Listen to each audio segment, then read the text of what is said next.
যে র্যাব 2004 সালে প্রতিষ্ঠা লাভ করে। প্রতিষ্ঠা লাভের পর থেকে এই এলিট ফোর্স হিসেবে র্যাব সন্ত্রাস দমন, মাদক বিরোধী কার্যক্রম, অবৈধ অগ্রাস্ত্র এবং গোলাবারুদ উদ্ধার সহ দেশে আইন শৃঙ্খলা রক্ষায় গুরুত্বপূর্ণ ভূমিকা পালন করে আসছে।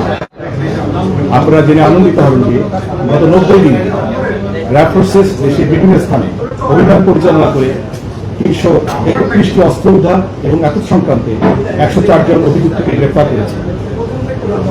এতদ বিষয়ে আমি আপনাদের সামনে সম্প্রতি র্যাবের উল্লেখযোগ্য সাফল্যের তথ্য তুলে ধরছি।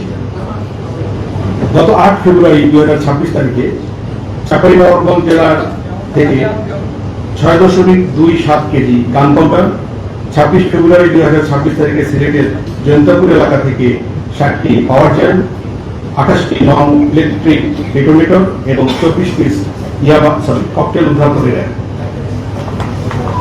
গত 9 মার্চ 2026 তারিখে সিরাজগঞ্জ জেলার সলঙ্কা থানাধীন এলাকায় র্যাব অভিযান পরিচালনা করে বিদেশি পিস্তল, রাইফেল, এসবিবিএল, শটগান এবং প্রায় 1000 রাউন্ড গুলি সহ কাপন বাহিনী এবং কালো বাহিনীর সক্রিয় সদস্য রাকিব রানা এবং আলমগীর হোসেন ওরফে শুটার আলমগীরকে গ্রেফতার করে।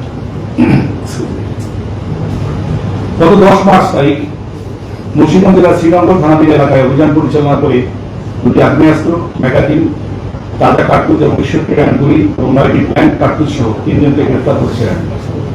গত 27 মার্চ তারিখ 2026 রাজধানীর রূপনগর থানাধীন এলাকায় অভিযান পরিচালনা করে পল্লবী থানার যুবদল নেতা গোলাম কিবরিয়া হত্যার ক্লিন মিশনে অংশগ্রহণকারী শুটার রকম ওরফে মোহাম্মদ রাশেদকে একটি বিদেশি রিভলভার সহ গ্রেফতার করছে। আপনারা সকলে জানেন যে চট্টগ্রাম জেলার সীতাকুণ্ড থানায় জঙ্গল শরীফপুর ছিল অপরাধীদের অভয়ারণ্য এবং অবৈধ অস্ত্র মজুদের নিরাপদ স্থান। এখানে গত 19 জানুয়ারি 2026 তারিখে অভিযান পরিচালনার সময় সন্ত্রাসীদের হামলায় র্যাব সদস্য ডিএনই মোতালেব হোসেন নিহত হন। পরবর্তীতে এই ঘটনায় 29 জনকে অভিযুক্ত করে র্যাব একটি হত্যা মামলা দেয়। এরপর সব মশার বিরুদ্ধে সুরক্ষা দিতে এলো বসুন্ধরা এক্সট্রিম অ্যারোসল, মশার বিরুদ্ধে এক্সট্রিম সুরক্ষা।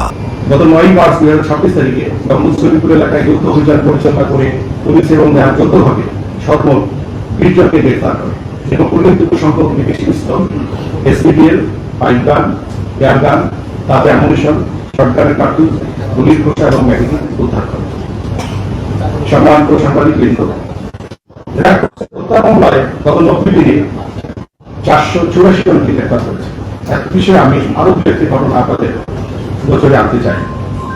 গত 8 মার্চ 2026 তারিখে ঝিনাইদহ জেলার সদর থানাধীন এলাকায় বৈষম্যবিরোধী ছাত্র আন্দোলনের জেলার যুগ্ম মুখ্য আহ্বায়ক ফারদিন আহমেদ দিরা হত্যা মামলায় 3 জন অপরাধী এবং আসামিকে গ্রেফতার করেছিলেন।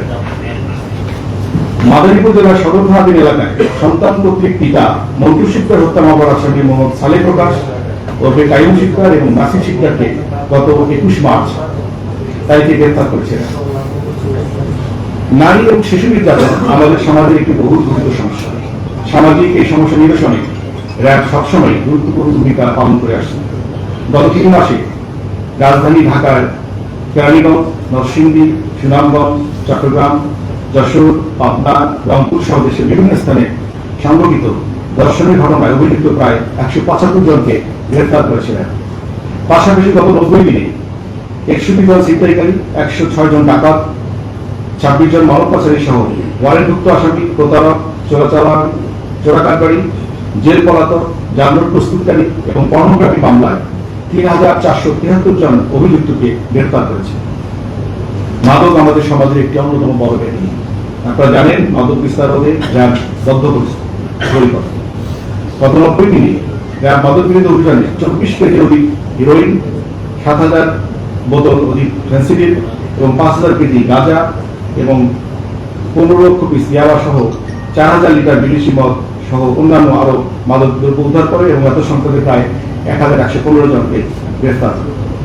কি উপস্থিতি, আপনারা জানেন যে আমাদের সমাজে প্রায় হিরিয়াস ক্রাইম, যেটা আমি আসলে নৃশংস অপরাধ বলে ট্রিট করতে চাই, গণ্য করতে চাই। এটা এই সমস্ত অপরাধ সাধারণত জনমনে চাঞ্চল্যের সৃষ্টি করে। জনমনের স্বস্তি ফেরাতে এসব অপরাধীকে দ্রুত আইনের আওতায় আনতে আইন শৃঙ্খলা বাহিনীর অত্যন্ত গুরুত্বপূর্ণ ভূমিকা থাকে এবং এই বিষয়গুলো অত্যন্ত স্পর্শকাতর যেটা আছে এ ধরনের অপরাধীদের আইনের আওতায় আনার ক্ষেত্রে র্যাব সবসময় সর্বাধিক গুরুত্ব দিয়ে বিবেচনা করে, গুরুত্ব দিয়ে এবং এই অপরাধীকে ধরবার চেষ্টা করে থাকে। এরকম একটি চাঞ্চল্যকর ঘটনায় গত 22 মার্চ 2026 তারিখে রাজধানীর যাত্রাপথ থানাধীন ধলপুর এলাকায় অভিযান পরিচালনা করে ঢাকা মেডিকেল কলেজ হতে 2 বছরের শিশু কাজী পূজারী অপহরণ মামলার আসামি এস এম তানভীরকে গ্রেফতার করে রাখে।